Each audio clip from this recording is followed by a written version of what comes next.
Hello and welcome to History for Weirdos. We're your hosts, Andrew and Stephanie. And each week, we're going to take you on a journey into the strange, obscure, and relentlessly entertaining corners of human history. Now listen up, friends, because it's about to get weird.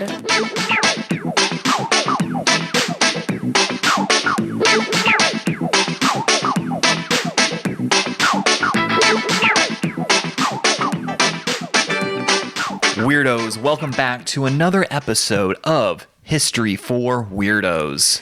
We are really happy to be back because we didn't have a new episode come out last week because we both had the flu. Yes. Like full-blown flu, a week of like fever, coughing, runny nose. I still have the coughing and runny nose going on, but no more delirium. So yes. That's a good thing. Yes, we were not well. I was walking around in like a Victorian nightgown. Yes, like and literally. Like 60 sunglasses because the light was hurting my eyes. So I was like psychedelic and spooky. Oh yeah. You were just like out of it. Oh yeah, I had like 101 like fever for days. We couldn't get it down, yeah. And then I was just delirious. I was seeing things that weren't there, so we could not have done this episode or the last week's episode. Nope, we couldn't have. And we survived it, thankfully. Yay! Here's a reminder to get your flu shots. Seriously. We definitely will be doing that moving forward. Yeah, I think next year. Next year, for sure. I think this was our flu shot for now. Yeah. And before we jump into this week's spooky episode, we do have a pretty big announcement. We do have a very big announcement. So we'll be taking an indefinite hiatus starting next week. And the big reason for this is that, honestly, guys, we're just burned out. Yeah, we're going to be real with the Weirdos because we really love and appreciate this community. Yeah. And we just want to be honest and share that we're a little burnt out right now. We're pretty burnt out. Yeah. We have our jobs, obviously, as well. And there's just a lot on our plates right now. So we're going to take a hiatus. As Andrew mentioned, we don't know how long it'll be.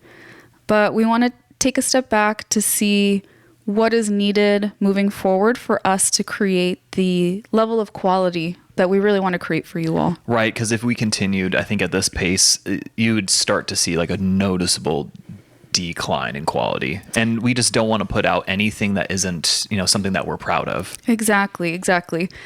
So we really love the Weirdos. We want to thank you all for all the support and encouragement over how many years now? I mean, we've been consistent for since 2021, like fall 2021, so 3 years. Yeah. And we don't ever want you all to think we don't appreciate that. It's us, it's not you.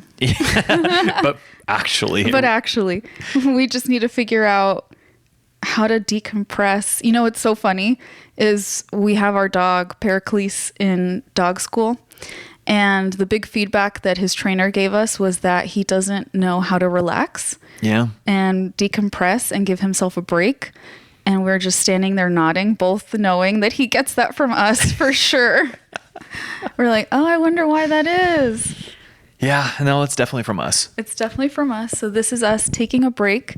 If you would like to know, stay in touch with us, basically, keep up to date with our comings and goings, I really suggest following us on Instagram. That's where we'll still post on stories, or if we do, a trip or we go to a museum or something, we'll keep you all updated. Right. We'll keep sharing pictures of Perry on there. So follow us at History for Weirdos if you aren't doing so already. And that is probably, where we would announce if new content's coming out. Yeah, exactly. That's a great point. Yeah.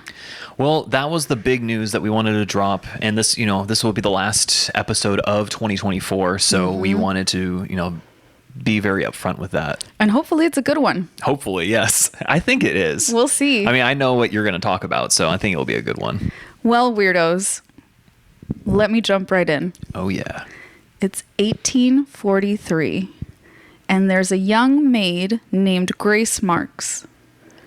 She gets caught up in a murder scandal. A murder? In Canada. And she's accused of killing her boss and his housekeeper, but no one's really sure if she did it or not. It's a huge mystery, and gossip spreads like wildfire. Oh, snap. This sounds like the perfect episode to end 2024 on. Yeah. Fast forward to the 90s, the 1990s. Oh, wow. So 150 years later. Yep. Okay. And a possibly well-known author, Margaret Atwood. I've heard of her. She wrote this now famous book called Alias Grace. And her book is all about the story of this young maid, Grace Marks, and what may have happened. And a few years ago, they even turned this book into a show that's now on Netflix. Yes, which we have seen. Called Alias Grace. I recommend it. Would you? Oh, absolutely. I think we recommended it actually when we were watching it. I think we did. It's an incredible story. And today we're going to be taking a closer look at the peculiar and mysterious case of Miss Grace Marks. Excellent. So let's talk a little bit about her early life, the things we know. Obviously, well, not obviously, but she's of lower socioeconomic status, so we don't have a ton of information about her beginnings. But we know that she was born around 1828 in Ulster, Ireland. This would be in Northern Ireland, to an impoverished and unfortunately abusive father with alcoholism. She was one of 8 children. Oh my God. And in 1840, at the age of 12, she immigrated to Canada with her family from Ireland. I feel like having 3 kids now would be that's a lot of kids. Let alone 8. 8? Yeah. Wow. How many is my dad? 5 or 6? Yeah, something like that. And then my mom's 9. 9, yeah. One of 9. And then I think all of my grandparents are one of a dozen. It's insane. Yeah. It is. I can't imagine. We have our hands full with Perry. I know, a dog. So the family, in search of a better life, they endure a difficult 6-week journey aboard a very crowded and very unsanitary coffin ship, as they become known as. I'll get into the coffin ships in a moment. Okay. While on this journey, unfortunately, tragedy strikes Grace's family because her mom becomes ill and she dies on the voyage. Oh my gosh. So upon arriving to Canada, she is a child. She's an immigrant. She has 7 siblings to look after and an abusive dad who ends up drinking away the little bit of money that they make. Well, that sounds fun. Yeah, exactly. So let me get into the coffin ships a little bit. This is actually something and I'm so sorry, I can't recall your name, because I saw this message a long time ago. Someone wrote to us saying that we should do an episode on the coffin ships. And if you are of Irish descent in the Americas, you're probably familiar with the term. The coffin ships is used to describe the ships that carried Irish immigrants to North America, especially in the 1840s. And I want to share a little bit more about them to provide context for the world that brought Grace Marks into Canada. Yeah, please. So they were known for overcrowding and unsanitary conditions, and the term coffin ship conveys the dangerous nature of the voyage. A lot of people died on these ships. That shows how desperate I think people were to immigrate. Oh, and this was also because of the famine, right? This might be pre-famine. I'm not sure. We should know that. Yeah. It's around that time. Right. There are a few different surges of immigration from Ireland, and it is because of the oppressive involvement of the British government in Ireland. Right. That then reduces resources for Irish people, sends them over here to North America. These ships were initially designed for cargo transport, so these are not ships that were even made for human beings. Oh, wow. Okay, so they're coffin because they're cramped and people die on them. Yes. Great. They repurpose these cargo ships because they're like, these are low-income, poor immigrants. Who cares? Just cram as many as you can in there. I feel like there's still businesses today that operate like that. It's very corporate America of them. I was going to say, yeah. Thank you. That you stole the words straight from my mouth. The ships are also, because again, they're not built for humans. They don't have ventilation really. And there's no designated bathrooms or sanitary spaces. So people are going to the bathroom in buckets. Wow. around each other, and there's no fresh air coming in or out. So if one person gets sick, that's going to spread like wildfire, and you're very likely to get sick with urine and feces around you. Oh my God, that sounds disgusting. Yeah. They're obviously known for lots of disease and death. They were particularly known for carrying typhus, dysentery, and cholera. Those are all very serious. Very serious. Basically, if you were to catch one of these diseases while on a coffin ship, it was almost like a death sentence. Wow. There was no medic that was there to like make you get better, make sure you crossed. It was just, oh, she's sick. She's probably going to die. Move on. Yeah. Unbelievable. The traumatic experience of traveling on a coffin ship and witnessing so much illness and death, as well as enduring weeks of deprivation of sun, fresh air, fresh food, would have had a profound and long-lasting psychological impact on the passengers. Oh, I can absolutely imagine that. I think surviving a coffin ship journey would qualify as a traumatic event. And it's also an example of generational trauma, because there's a whole generation of people who went through this, and a lot of them in childhood. Yeah. And I think this really contextualizes, again, where Grace Marks is coming from. I thought it was really interesting when I was researching the coffin ships that someone described them as a symbol of desperation, that they represent the desperation that drove many Irish families to leave their homeland. Again, you have to be pretty hungry in every sense of the word to be willing to board a ship known as a coffin ship. Yeah, with your children. absolutely. I mean, the risks are insane. Historians estimate that up to 100,000 people died on these coffin ships. Jesus, they really didn't care. Very high mortality rates to get on. Yeah, absolutely. God. So Grace and her family mainly survived that. She unfortunately loses her mom, as we mentioned, and she's in Canada. Her role would be to earn money to take care of her father and her siblings, even though she's a child herself. Right, because her father's a drunk and her siblings are too young. Yeah. In 1843, at 16, Grace is employed as a housemaid in the home of a man named Thomas Kinnear. He is a wealthy Scottish-Canadian farmer.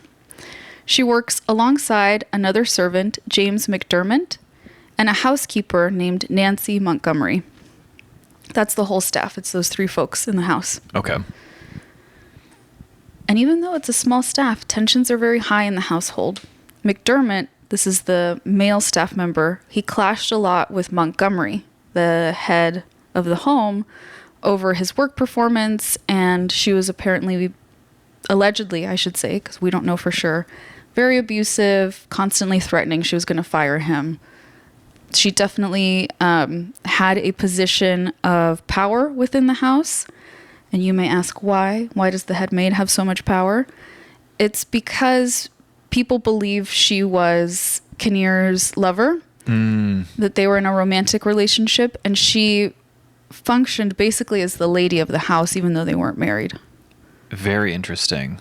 So she treated, allegedly again, Grace and Kinnear like servants. And Right. she was also supposed to be a servant, but she was definitely elevated above them. Yeah. So just 3 weeks after Grace starts working there at the Kinnear residence, both Thomas Kinnear, is that what I said his first name was? Yes. Yeah, Thomas, yeah. I was like, was I just thinking of my dad? No. Thomas Kinnear and Miss Montgomery are found murdered. Oh. Not even a month into Grace's employment.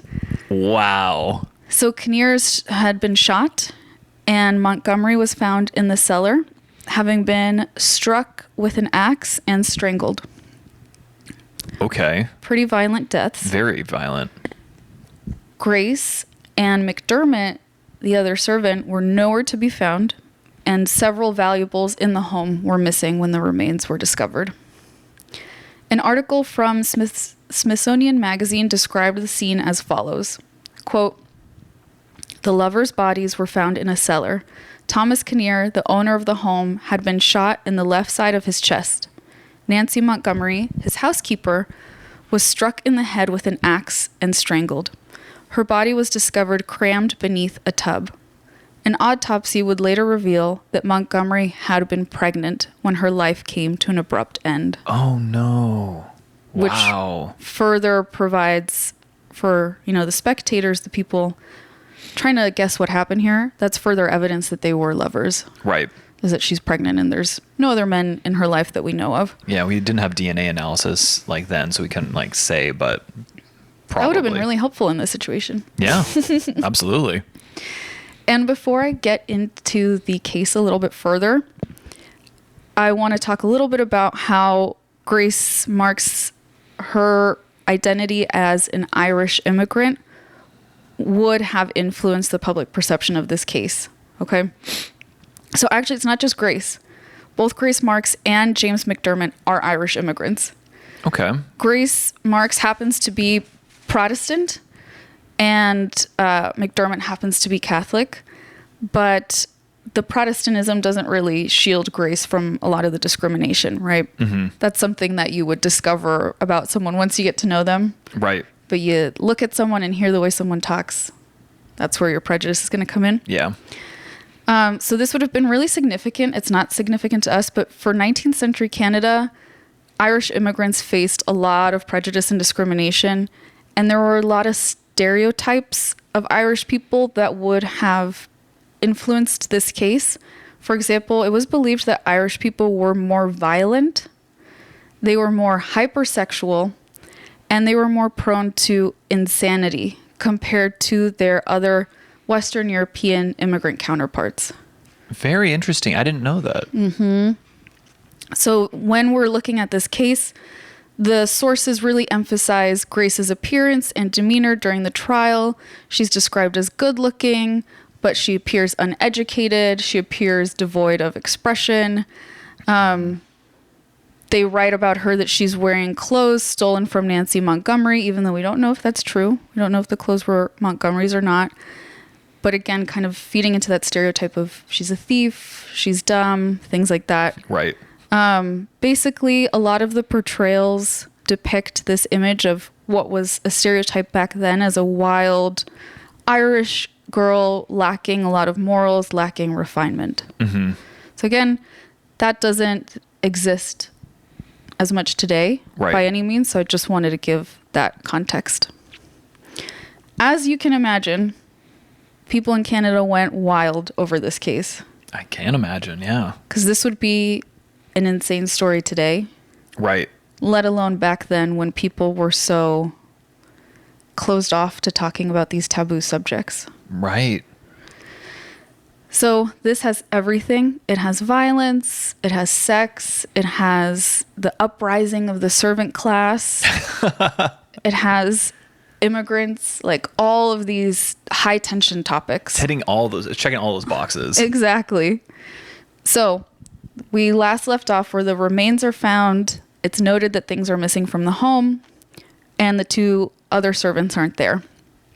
Well, McDermott and Marks are apprehended in Lewiston, New York. Oh, wow. So they made it all the way across the border. They made it all the way across the border. And Canadian newspapers could not get enough of this case and this trial. There were articles published across the country, actually both in Canada and the United States, to try to keep the whole public informed of what was happening in this little region of West Canada. Right. When we get into the accounts of what happened, I'm just going to preface, we don't really know what's real and what's not. Oh, okay. It's because there's so much speculation that it's hard to separate fact from fiction. Yes. Marks and McDermott are going to give us very different versions of what happened leading up to the murder and the murder itself, which then only fuels more media attention, which then only fuels more public speculation. Grace Marks' confession. Are you ready? I'm ready. Let's hear it. So she gave actually 3 different confessions and they all conflicted with each other. Oh, man, poor girl.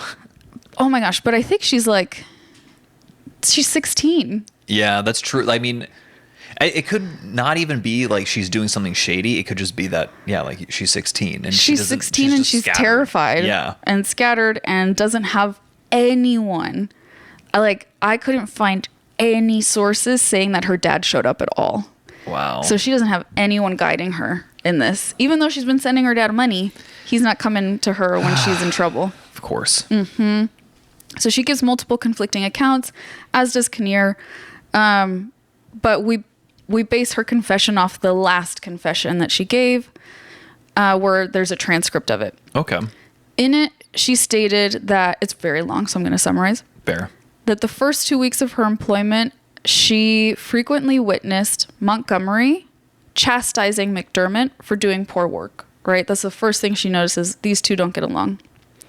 After 2 weeks, Montgomery gave McDermott a 2-week notice that once the month was up, he was going to be given his wages and he had to leave. Marks said that McDermott was actually not upset when he got fired. And he said to her, allegedly, quote, he would get his satisfaction before he left. Interesting. Okay. Marks and McDermott are talking about Montgomery and why she behaves the way she does, why she sort of bosses them around and talks down to them. And Marks is able to confirm to McDermott that Montgomery is sleeping with Kinnear. So that's a lot of names. Yeah. So Grace tells the other Irish guy, this head maid, she's definitely sleeping with our boss, because whenever part of Grace's job was to clean all the rooms, and Nancy never slept in her bed. So where is she sleeping? Yeah, that's actually that's pretty good deduction. Yeah, she's like, think about it. And McDermott's like, oh snap, that's some good tea. I have a secret too. Can I tell you the secret? And you promise not to tell anyone. And she's a 16-year-old girl, so she's like, yeah, tell me what the secret is. So he says that he knows that their boss, Thomas Kinnear, is going to go into the city soon because they're in a farming town. Mm-hmm. And he said, when he's gone, I'm going to kill Nancy. Oh my God. And when he comes back, as soon as he's pulling up in the wagon, I'm going to shoot him. And then I'm going to steal all their shit and I'm going to go to the United States. This is what Grace says that he confessed to her, right? Mm-hmm. And Grace gives different accounts of, she didn't want him to know, basically, oh shit, you shouldn't do that. She was kind of doing a little bit of the fawning thing of oh really, huh, so interesting, they definitely have it coming to them. But she reports that she kept trying to delay him killing them, right, as she was trying to figure out what to do. She gives interesting reasons in her confessions as to why she's delaying him. She's like, oh well, you can't go kill Nancy right now because she's in my room and then there's gonna be blood everywhere. And he's like, yeah, you're right, I don't want you to have to clean that up. But when people are listening to that part of her own confession, they're interpreting it as they don't have this word, but basically a sociopath. Why is that what you're thinking of when he's about to murder 2 people? Right, exactly. But she's arguing no, I was just kind of pulling stuff out of my butt to delay this from happening until the boss got home. Yeah, that's smart. Mm-hmm. Which I kind of believe. I could see that happening. And then Grace says that obviously he kills them both as he planned. Mm-hmm. He kills Nancy, and then as soon as their boss pulls up, he shoots him just like he said he would. And he threatens Grace. She tries to run away, and he shoots at her. He doesn't hit her, but he shoots in her direction, and he makes her come with him to the United States. He makes her take essentially the loot and leave with him. So she reports basically that she's kind of captive. Right.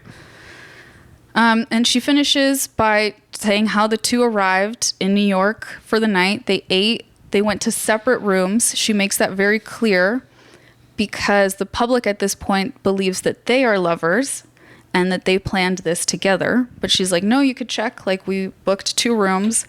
And at 5 a.m, someone stormed into my room and arrested me. So that's her story, that she didn't have anything to do with it, basically. She was like kind of a coerced, unwilling participant. That's a really good way of putting it. Mm-hmm. But McDermott has a different story, of course. Oh, yeah. As I mentioned, he was also born in Ireland.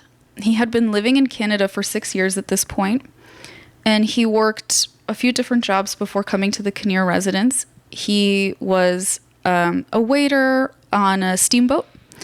He even served time in the provincial military. And he explained how when he came to work for Kinnear, Marks arrived only a week later. So there was no staff, and then all of a sudden they needed people. So he gets hired. A week later, Grace gets hired, which he thought was odd, that it was like a big home and there was no one working there. Yeah, that is strange. So he claims that Grace is the one who instigated the murders. Ooh. Yeah, very different. He says that Grace was really angry at how Nancy was treating them, that it wasn't fair, and it wasn't fair that just because she was sleeping with the boss, she got better treatment. Right. And then he says that when he's given his 2 weeks notice, that's when she approaches him about killing them. That she takes that opportunity of him being really like, oh, shoot, like, what am I going to do? And she's like, we need to kill them, and we need to get what's ours. McDermott's confession repeatedly states that he's like, I refused. Every time she brought it up, I told her no. But then obviously he eventually agrees. Right, exactly. Because he shoots Kinnear. Yeah, so. And when asked about that in his confession, like, okay, homie, but 2 people were dead, so obviously you did something. He said, quote, I will not say how Mr. Kinnear and how Nancy Montgomery were killed, but I should not have done it if I had not been urged to do so by Grace Marks. Grace Marks is wrong in stating she had no hand in the murder. She was the means of it from beginning to end. So he's saying that, like, he was the instrument, quote unquote, but she was the mastermind. Yes, exactly. Very interesting. I also think it's interesting that he doesn't want to share the details of how he killed them. Yeah, that's odd. Because he's not denying he killed them. But he's like, I'm not going to tell you how. But it's like, well, we saw the bodies, so we can kind of like, we kind of understand. We know. Yeah, we know what happened. So those are their confessions. They confess before going to trial. So McDermott's trial takes place on Friday the 3rd, November 1843.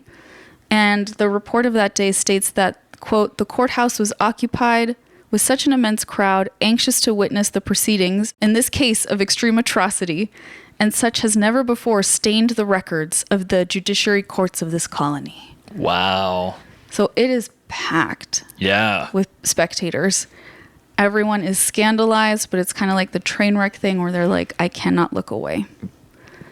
McDermott is described as being, quote, a slim-made man, apparently about 1 or 2 and 20 years of age. So he's either 21 or 22. About middle height, with a rather swarthy complexion, and a sullen, downcast, and forbidding countenance. I love the way that people used to write back then. Yeah, I don't know what a swarthy complexion is, do you? No, no idea. Well, there you go. Let us know, weirdos. Let us know. Well, Marks was described as, quote, rather good looking. Oh. That is noted in multiple sources that she's pretty. Which I'm like, okay. Yeah, they're like, she's pretty. I'm like, why are you talking also about that? Also a 16-year-old girl, but okay. Why are you commenting on this if you think this 16-year-old's a murderess? So rather good looking. Otherwise, again, she looks totally uneducated. Her countenance is devoid of expression. They're almost saying she looks kind of dumb and slow. So they don't describe her as like devoid of expression in a heartless way, but more in like she's dim. Wow. So they both, despite their confessions, they both enter pleas of not guilty. Okay. And they are tried separately. So it's 2 separate cases at this point. One of the key witnesses to testify was James Walsh. He is a neighbor. And by neighbor, I mean like he lives in another farm. So not close enough to have heard what happened, but he was often at the Kinnear residence. Right. He lived like a few miles down the road or something. Right. So he had been at the house the night before the murders.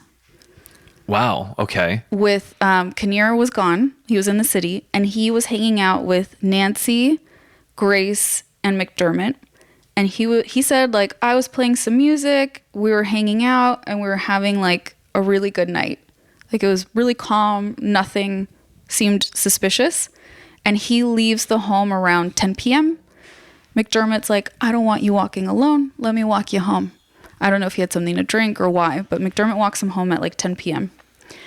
And then on Saturday, the neighbor James Walsh, comes back to the residence to be like, oh my God, wasn't that such a great night? And he notices that McDermott is holding a shotgun in the front of the house. And he's like, what are you doing? And McDermott's like, oh, I was shooting birds. Why was that an acceptable response? I don't know. Shooting birds? Oh my God, man. And then according to Walsh, he saw Grace come out of the house, and he said that the dress she was wearing was definitely Nancy Montgomery's because it was much nicer than the dresses she normally wore. Ooh. So that's what he walks in on. Grace is dressed like Nancy. McDermott's shooting birds, allegedly. That's a great alibi. Yeah. Or a great excuse. It's not even an alibi. It's just like an excuse. There are lots of other witnesses that testify, but I didn't include them because no one really was able to testify anything close to the events. It was more like character witnesses. Walsh is the closest we get to the timeline of the murders from this outside perspective. So the jury hear everything, and after only 10 minutes of deliberation, McDermott's guilty. Yeah, I'm not surprised. 10 minutes. This poor young Irish immigrant servant who says he was shooting birds, yeah, no way. Yeah, he's done. He's done. 10-minute deliberation. That is very quick. No sympathy there. All that could be said of McDermott when they announce the guilty verdict is that he is so apathetic that people could hardly believe it. Like, did he hear? Did you hear what they said? Like, it was almost like, oh yeah, that's like a green swallow or whatever. Speaking of birds. He didn't react. Wow. He's just sitting there like, okay. Also, I don't think green swallows are real, but That would be pretty cool. Yeah.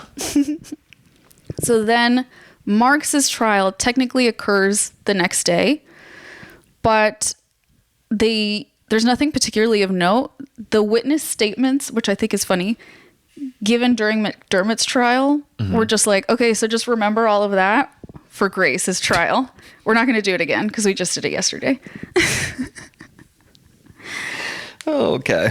The only things that were added were witnesses again coming to speak on Grace's character, like previous employers, friends that knew her. And they all said that she was agreeable and kind. And nobody had anything bad to say about her. There was nothing weird or suspicious that anyone had ever picked up on. So this trial is much shorter. And again, after only a few minutes, the jury's like, yeah, she's guilty too. It's not funny, but like I just can't help but laugh at like kind of the absurdity of it all. The proceedings to us, from our modern lens, also seem very unprofessional. It sounds so insanely unprofessional, and like you could easily just be like, yeah, that's a mistrial right there. It's almost like most of the evidence is public opinion at this point. Yeah, that's what it sounds like. So that's why we're laughing, not because it's funny. So they are both sentenced to death. But when it came to Grace, the jury did recommend mercy on the prisoner. Probably because she was a woman, and a young woman at that. Right. So they're both scheduled to hang. But then the judge is like, actually, I'm just going to send Grace to life in prison. I changed my mind. He does take the consideration of mercy on the prisoner. But they do hang McDermott? Yes. And I'll get to that actually in a moment. Okay.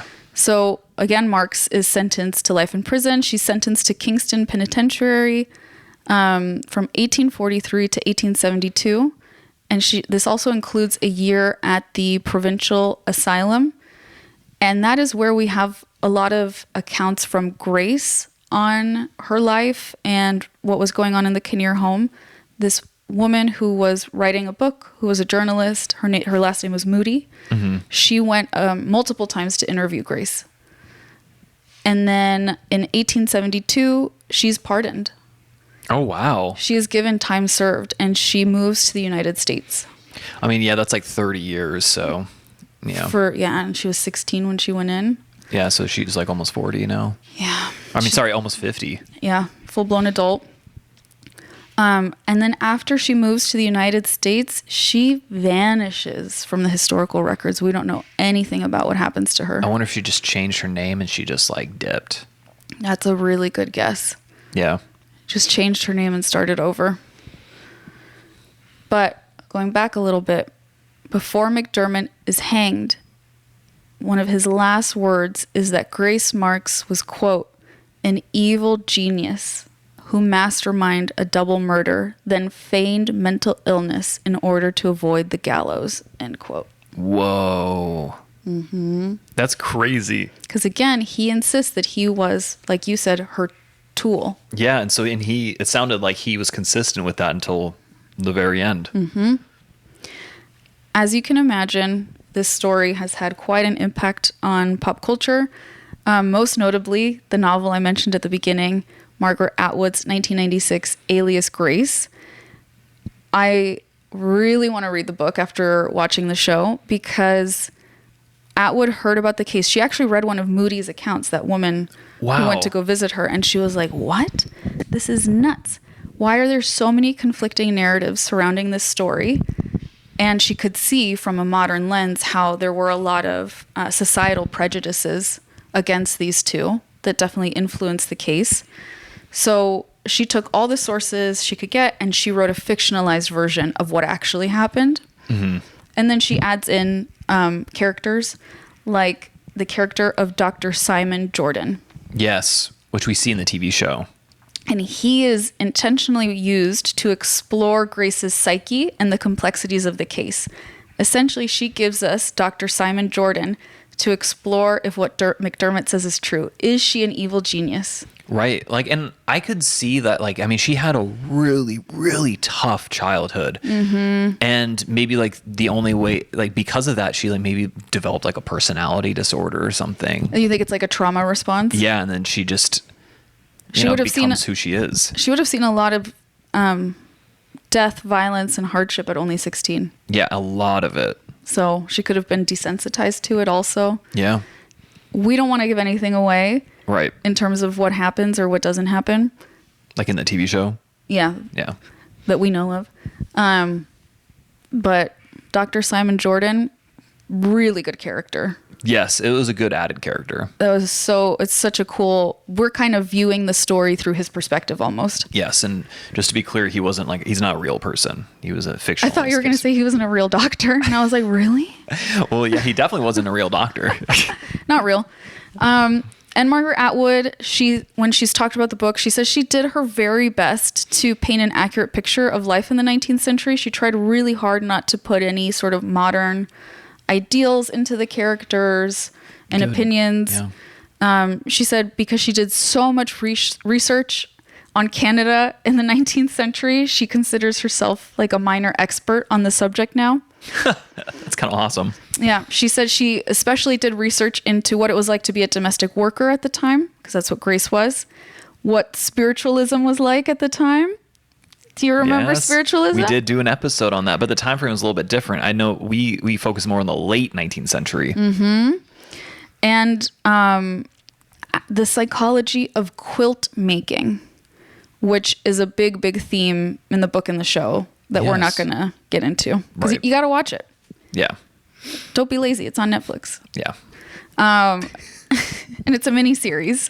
And that came out in 2017. And the fact that this came out just was like a third sort of iteration of people being fascinated by this story, including myself. Yeah, absolutely. It is interesting how we find stories like generation after generation, and then it's almost like we become enamored with them once again, and it's just like the cyclical cycle of humanity. Yeah, because here for Grace Marks, we have the original case, right? Right. The trial, the newspapers, everyone's going crazy trying to figure out, did this young girl kill these people? And then we have Moody's books and articles once Grace is in the insane asylum Yes. that reinvigorate this sort of question of like, what's going on here? It was also really popular at the time to put prisoners into mental institutions. And it was actually seen as a more humane and progressive approach. But those institutions were extremely, extremely traumatic. Yeah, like they weren't like They're not therapeutic. right. A lot of physical and sexual abuse happened. So it's like, oh, okay, you're almost going to make things worse. Exactly. Okay, cool. So it was seen as a good thing, but it definitely was not. And then, of course, we have the 1996 novel, and then we have the Netflix show, and we're just going to keep falling in love with this story. Yeah, I'm sure like our kids or grandkids at some point will relearn about this and be like, oh my God. Yeah. The case continues to fascinate us. It raises a lot of questions about gender, class, historical accounts. Like, how do you know who's reliable and who's not? Yeah, that's the craziest thing about history in general, right? Is like looking at the different accounts and analyzing them and seeing like, okay, like where are they cross-referencing each other, right? Like where they're just relying on like a previous author, right? Where do like contemporary authors differ in their accounts, if at all? Yes. Right? And then kind of like trying to like find that line, especially like in ancient history. I mean, if you find two sources of the same event, like that's amazing. Huge. That's yeah. huge. So usually you have to rely on one, and it's like it's ancient. Like I love Herodotus, but he's like, you know, when He's he making says some stuff up. Yeah, when he says that there were like a million or 10 million, it's some absurd number of like Persians that invaded Greece. You're like, no, that's not right. Like it probably was like hundreds of thousands, but it wasn't a million plus. Yeah. Yeah. And that's in a very different scale. What's going on with this case is like, Yes, exactly. because it's already so scandalous, people are adding on things later to make it even more scandalous, you know? Yeah. So it's hard to tell what was real and what wasn't.